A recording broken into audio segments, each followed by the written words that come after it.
Bismillahirrahmanirrahim. Assalamualaikum warahmatullahi wabarakatuh. Alhamdulillahirabbil alamin. Assalatu wassalamu ala asyrofil anbiya'i wal mursalin Sayyidina Muhammadin wa ala alihi wa ashabihi ajma'in. Amma ba'd.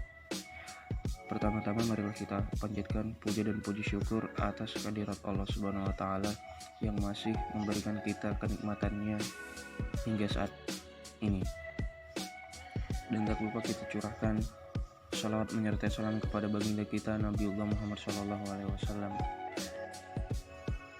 Baik, izinkan kami dari kelompok 3 untuk mempresentasikan tugas yang diberikan kepada kami, yakni dengan judul Klasifikasi Ilmu menurut Ibnu Khaldun. Adapun pembahasan-pembahasan yang kita angkat adalah sebagai berikut.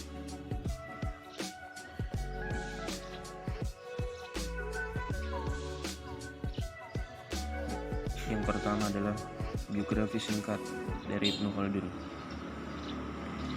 Ibnu Khaldun memiliki nama lengkap Abu Zaid Abdul Rahman Ibn Muhammad Ibnu Khaldun Al-Hadrami.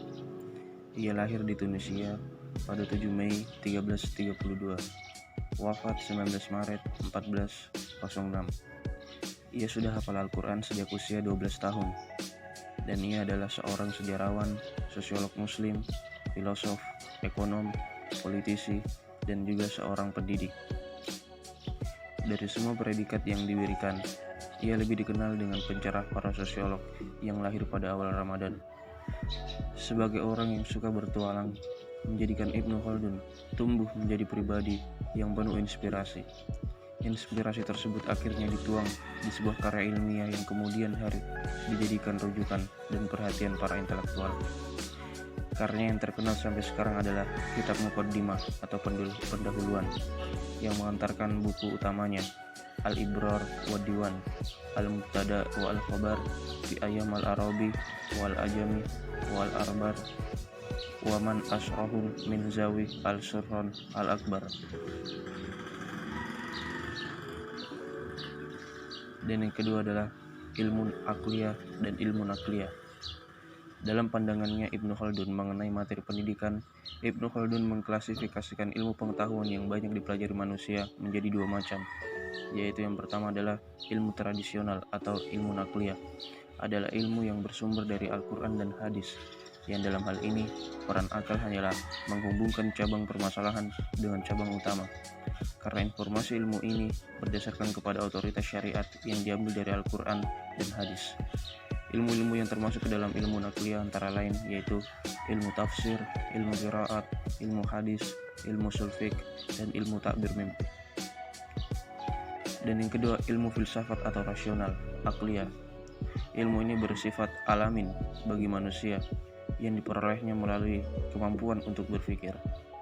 Ilmu ini dimiliki semua anggota masyarakat di dunia dan sudah ada sejak mula kehidupan peradaban umat manusia di dunia. Menurut Ibnu Khaldun, ilmu-ilmu filsafat ini dibagi menjadi 4 macam ilmu, yaitu ilmu logika, ilmu fisika, ilmu metafisika, dan ilmu matematika. Dan yang ketiga adalah tujuan pendidikan Islam menurut Ibnu Khaldun.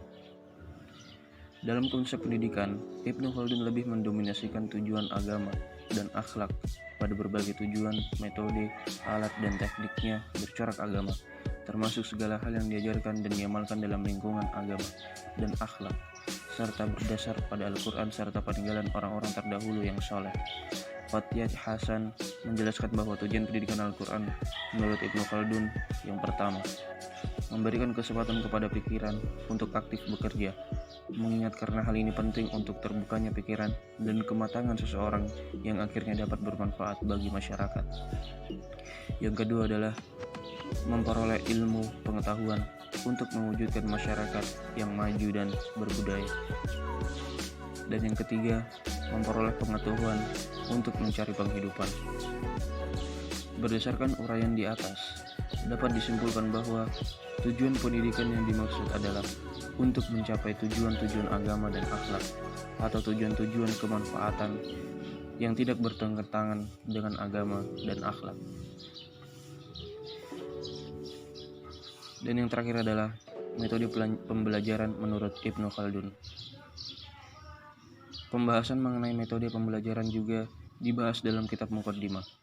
Menurut Ibnu Khaldun, ada beberapa metode pembelajaran yang harus dikuasai oleh seorang pengajar, antara lain 1. Metode pentahapan atau tadarruj. Pengajaran pada anak-anak hendaknya dilakukan secara bertahap, berangsur-angsur, dan sedikit demi sedikit, dengan memulai masalah-masalah mendasar dari setiap bab dalam ilmu pengetahuan merupakan metode yang pertama yang harus dilakukan pengajar. Dan yang kedua, metode pengulangan atau tikrari. Ibnu Khaldun dengan prinsip belajar mengajarnya menghendaki agar seorang guru juga memperhatikan terhadap proses pendidikan potensi yang dimiliki seorang siswa. Pendidikan terhadap potensi pada individu menuntut agar siswa tersebut memiliki kemampuan untuk dapat memenuhi kebutuhannya. Hal tersebut tentu membutuhkan proses waktu, sementara waktu juga berperan secara negatif terhadap memori seseorang. Namun hal negatif tersebut dapat diselesaikan dengan proses perbuatan yang dilakukan secara terus-menerus dan dengan melakukan pengulangan. Dan yang ketiga, metode praktek latihan, tadrib. Ibnu Khaldun juga menganjurkan untuk mengajarkan ilmu melalui pelaksanaan lapangan dan latihan atau praktek. Setelah proses pemahaman ilmu dilakukan atau teori, maka kemahiran akan terbentuk dan penguasaan akan terbentuk jika guru mahir dalam ilmu mengajar. Ibnu Khaldun melihat kasus pengajaran teoritis bahwa usaha guru mengajarkan ilmu lebih dari satu waktu akan menghambat pembentukan penguasaan. Baik, mungkin sekian materi yang dapat kami sampaikan pada pertemuan kali ini. Kurang lebihnya mohon dimaafkan.